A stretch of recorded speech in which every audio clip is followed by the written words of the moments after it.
Bonjour et bienvenue sur Spirity Time, votre chaîne sur l'alchimie des flammes jumelles, l'éveil spirituel et la papote spirituelle et holistique. Alors aujourd'hui, chose promise, chose due, on va parler d'un sujet qu'on vous promet depuis plusieurs vidéos.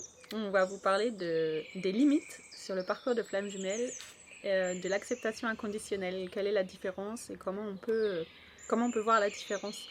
Parce qu'en fait, souvent les yin ou la polarité yin, le Sheza, Ouais, celui qui est souvent, communément appelé Chaser. celui qui est communément appelé Chezar, c'est souvent un people pleaser, un Ouais. people pleasing. Et on a la peur de l'abandon, souvent. Oui, puis ou du rejet. Ou du rejet. Et du coup, on a peur de poser nos limites parce qu'on a peur du coup de l'abandon ou du rejet. Voilà. Et donc on va vous dire dans la vidéo comment faire la différence entre poser ses limites et accepter les acceptations inconditionnelles.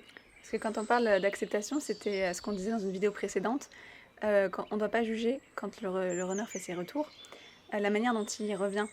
Parce que souvent, ce qui se passe, c'est que nous, par exemple, quand on a été en no contact, si c'est votre cas, vous avez peut-être été en no contact, où il vous a ghosté pendant un moment, et boum, il revient comme une fleur avec un petit texto avec un emoji ou avec les signes, et que vous dites non, mais moi je veux une déclaration d'amour en bonne et due forme, je m'en fous des signes ou des emojis, ou voilà. Ça, c'est pas être en gratitude pour ce que vous avez. Parce que ça contribue aussi à l'énergie d'union. C'est très important la gratitude, on n'en a pas encore parlé. Parce que si à chaque fois vous avez des petits retours, vous dites, si vous êtes dans la gratitude que vous dites merci, vous êtes dans une énergie très haute, dans une énergie justement de j'ai déjà. Donc si vous avez déjà cette union, elle va continuer à se matérialiser. Alors que si par exemple quand vous voyez plein de synchronicité, vous dites moi j'accepte pas ça, donc la non-acceptation c'est pas ce que je veux, moi je veux ça. Donc on est vous dans le voulez manque. quelque chose, c'est On ça, est dans exactement, le manque, on est dans le manque. Le manque c'est l'énergie de dualité. La dualité, c'est la séparation. C'est ça. Et du coup, ça Et du crée coup, encore ça plus crée de séparation. ouais. Donc ça, c'était une petite parenthèse en passant sur la gratitude. Pourquoi l'acceptation, c'est important. Quand le runner revient, c'est important d'accepter comment il revient et sans juger, en fait, comment il revient. Si vous envoie un message, il vous envoie un message. Si vous le croisez dans la rue, vous le croisez dans la rue. Si il est devant vous sur l'autoroute et que vous ne pouvez pas communiquer avec lui, c'est comme ça. Si vous entendez sa chanson préférée à la radio, dites merci. Ne jugez pas la manière dont il revient. Par contre, c'est une toute autre histoire si il a des comportements qui ne vous plaisent pas parce que c'est pas ce que vous voulez de lui, mais parce que ça empiète sur votre liberté ou sur votre dignité ou si ça c'est un manque de Ou respect. sur des valeurs. Ou des Aussi, valeurs, des voilà. valeurs que vous avez et qui sont à ne pas trop Voilà. engager, quoi. Même entre nous, entre amis, je veux dire, par exemple, si toi, tu m'envoyais par exemple 150 messages par jour et que tu me faisais un caca nerveux si je te réponds pas dans la seconde, je te dirais wow, wow, wow, Ouais, c'est tu ça. vois. Donc oui, évidemment qu'on peut poser des limites et c'est pas pour ça que tu le prendrais mal. Non. Et c'est parce que c'est souvent ça, si on a peur de poser des limites, parce que je pourrais avoir peur que si je te le on dis, a peur tu de le voudras prendre plus me mal, parler. c'est ça. On peut avoir peur que l'autre le prenne mal. Alors déjà, on va se libérer de la peur parce que sur le parcours flamme jumelle, la peur n'a pas sa place. Ou si elle a sa place parce que du coup ça remonte, mais c'est pour pouvoir être mieux alchimisé. Donc évidemment que c'est ok de poser ses limites. Et comme exemple concret, parce que ça m'arrive tout le temps, c'est l'exemple du retard. Donc vous lisez parfois dans les relations toxiques ou sur le respect ou ce genre de choses que le retard c'est un manque de respect de votre temps, de votre énergie et que par principe vous devriez punir entre guillemets les gens qui sont en retard, c'est-à-dire soit leur faire des remarques ou ne pas les attendre. Je sais pas moi, si t'arrives en retard au café et puis je me casse après 20 minutes sans prévenir parce que t'avais qu'à être à l'heure, par principe. Sauf que moi, j'ai aucune notion du temps, donc j'ai beaucoup de tolérance pour les gens qui sont en retard. Moi, je suis pas souvent en retard parce que j'ai tellement peur d'être en retard que je suis en avance. Oui. Donc je suis pas souvent en retard, mais j'ai beaucoup de tolérance pour les gens en retard parce que déjà j'ai beaucoup de gens en retard dans ma vie, donc j'ai l'habitude. Et je vois pas, dans ma vision des choses, c'est pas un manque de respect.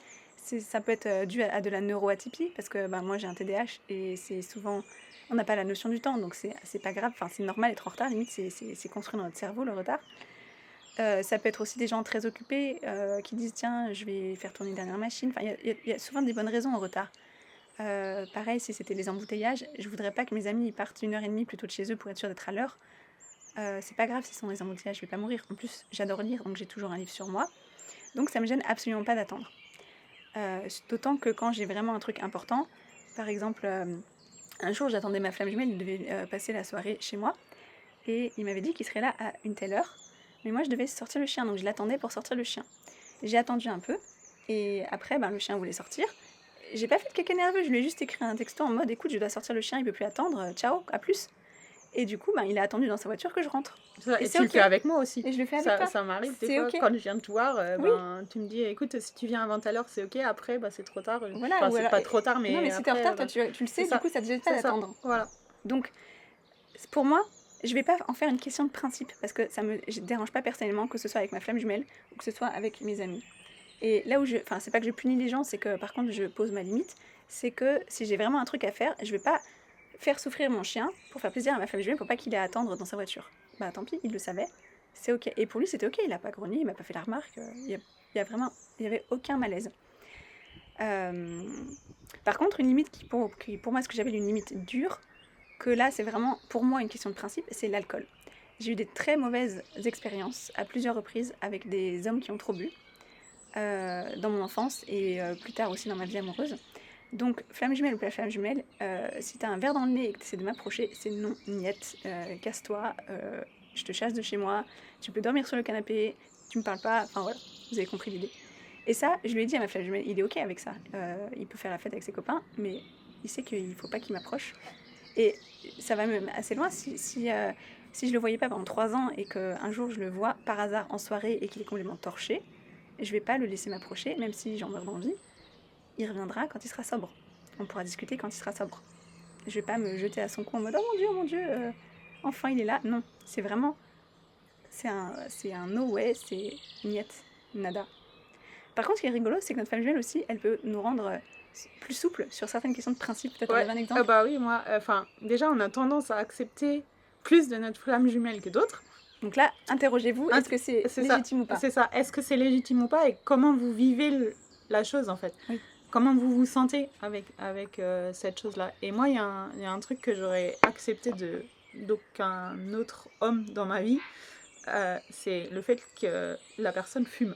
Mais après, t'avais même pas remarqué au début qu'il fumait. Mais non, c'était pour ça. C'est ça, ouais, mais même, enfin, déjà, j'avais pas remarqué au début qu'il fumait et même si je l'avais remarqué, je pense que ça m'aurait jamais gêné. Non, moi j'ai aussi quelques exemples aussi comme ça.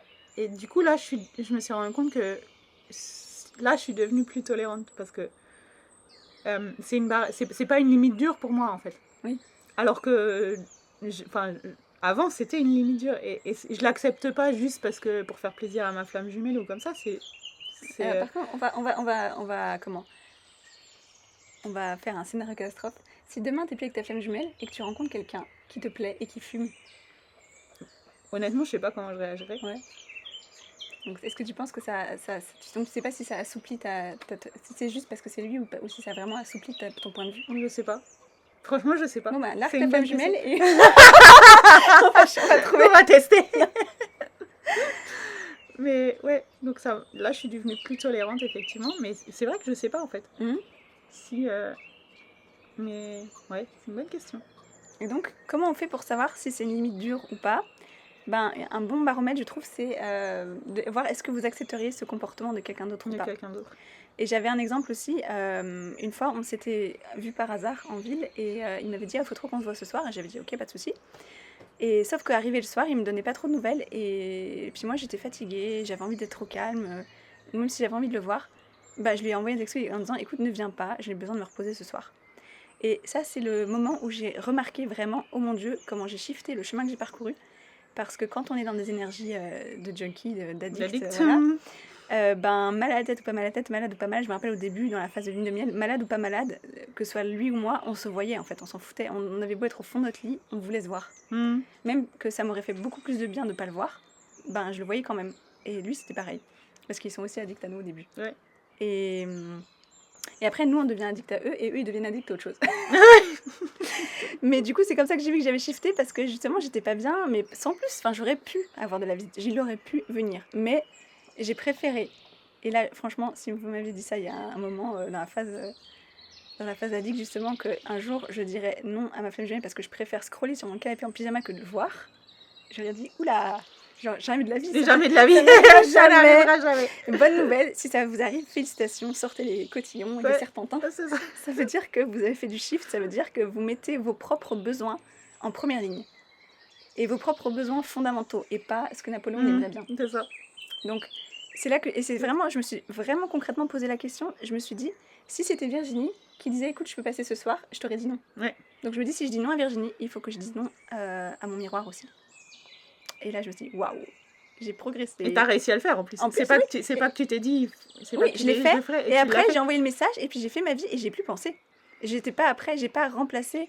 Je l'ai pas fait justement par principe pour après passer mon temps à regarder des vidéos tarot sur les flammes jumelles ou voilà.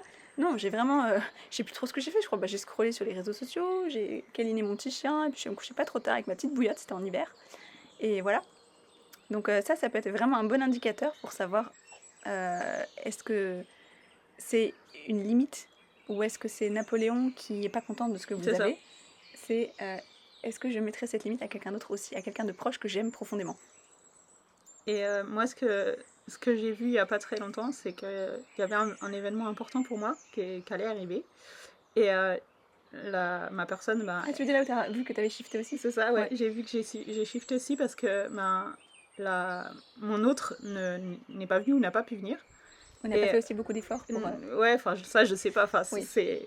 Ton Napoléon te dit... Je juge un peu... C'est ça. Napoléon. Mon Napoléon me dit peut-être, il aurait peut-être pu, il aurait peut-être dû, il aurait peut-être... Voilà. Et ben, en fait, mon type de réaction a changé. Je pense qu'il y a quelques mois d'ici... Même semaine. T'es gentille. Soyons honnêtes. Non, mais les chiffres, ça se passe d'un coup, c'est la pièce qui tombe. Et oui, c'est la pièce qui tombe dont vous parlez dans une vidéo. Et ben, mon type de réaction a changé. J'ai pas fait de drama, j'ai pas... Alors... Et pas parce que tu t'es retenue, mais parce que c'était vraiment... pas parce que je me suis retenue. Oui, c'est sûr, ça m'aurait fait plaisir, mais ben, c'est comme ça, et j'ai accepté que, ben, il serait pas là. Et ça, c'est ça vraiment la neutralité, l'acceptation.